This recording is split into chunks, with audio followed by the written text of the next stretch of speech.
I first met him in the early 80s in a Chinatown of urban Java. He didn't want his real name or address revealed, so we called him DJ for Dynamo Jack.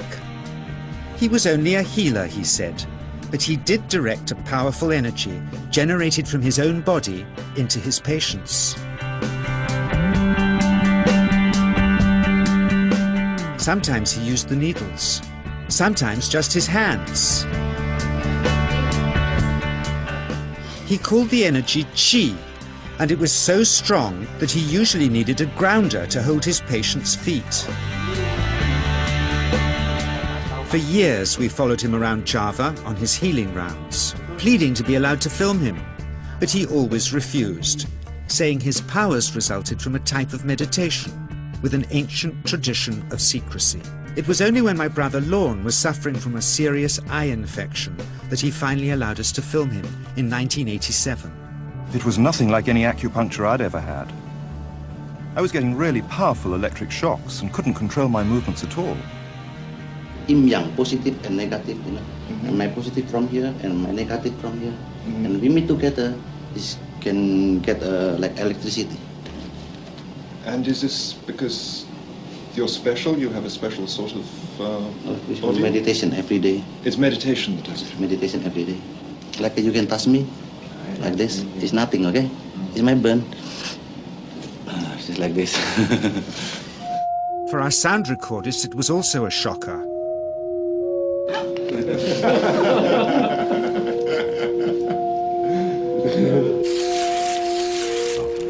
He then took our newspaper outside and showed us how Qi can also be used to set things on fire.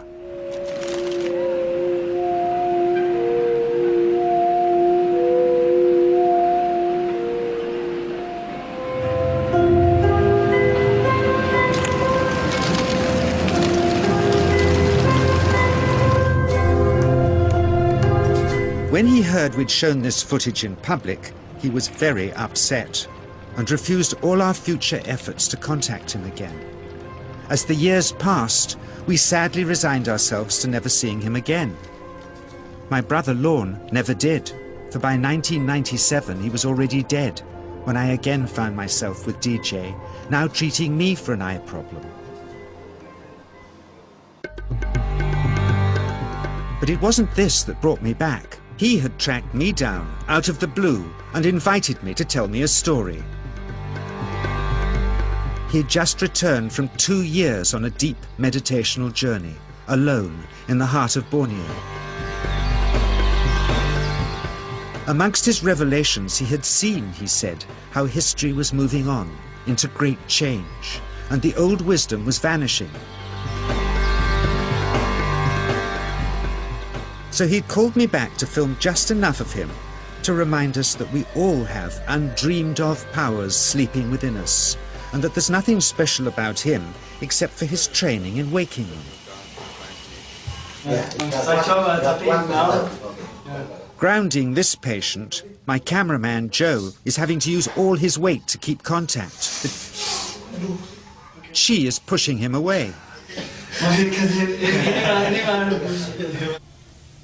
He seems able to control the amplitude of this Qi, like a dimmer switch, and it causes uncontrollable responses in the patients and their grounders. I can barely keep my hand on you. It wants to fly off. The electricity is so strong. This mother unwittingly grounds her child. He won't sit still, so she's asked to hold him and grin and bear it. Sometimes signs of this passing energy can be seen in the transmitter too.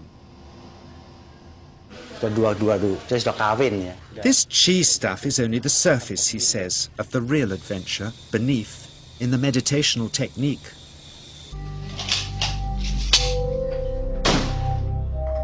Projecting Qi from the palm of the hand can also be used to resist rifle pellets, he says.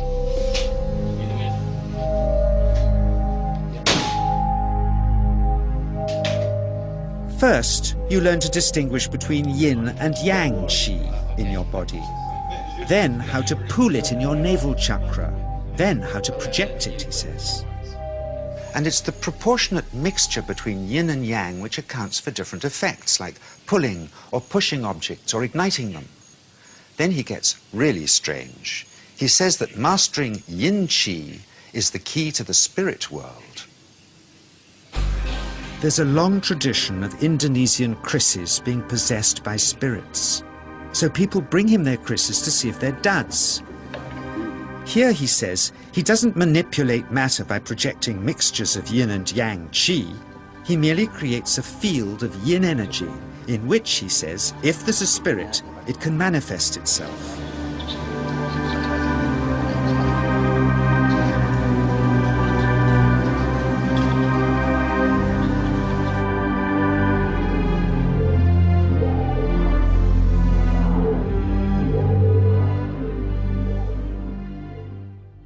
So I invited a small group of scientists back from the United States with measuring equipment to test if DJ was for real.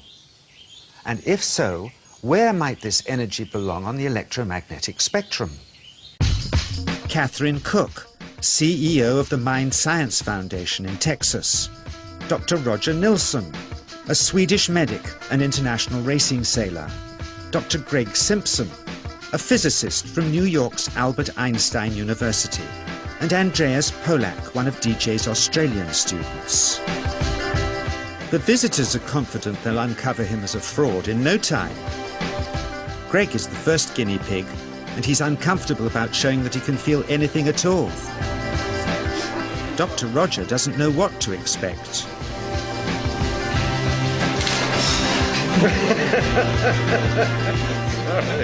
Out comes the metal detector, like the things they use in airports, to see if he has any concealed metal in his body. Then the voltmeter, to try and measure the qi. But how to get it to work? Where's the ground? What settings? DJ suggests that as his negative is his perineum, and his positive is his navel chakra, perhaps that's where the electrode should be attached. He doesn't stand on his dignity. He's eager to help, but still no readings. They're getting shocks off his arm, and now they're on the right settings, but the needle still isn't moving. DJ says it isn't electricity, it's qi. It's 1, 2, up. I feel it in my whole body. I feel it at 3, 0.3. I feel it in my legs. Shit. But suspecting there's some tricky setup on his premises they can't find, they insist we all go to a randomly chosen hotel room several miles away to see if he can light a light bulb with his fingers. It doesn't ground on the wall. So Greg holds and grounds one wire, while DJ pumps qi through the other. The bulbs are LEDs, light-emitting diodes, which ignite in different colors according to the intensity of current. Yes. On, off, on. Brilliant. Oh, you're blinking. Things were going well. DJ was enjoying it too, until he invited us all out to lunch at his local, where he tried to push a chopstick through the table. He couldn't get it through the Formica surface, so he came up through an inch of wood from underneath.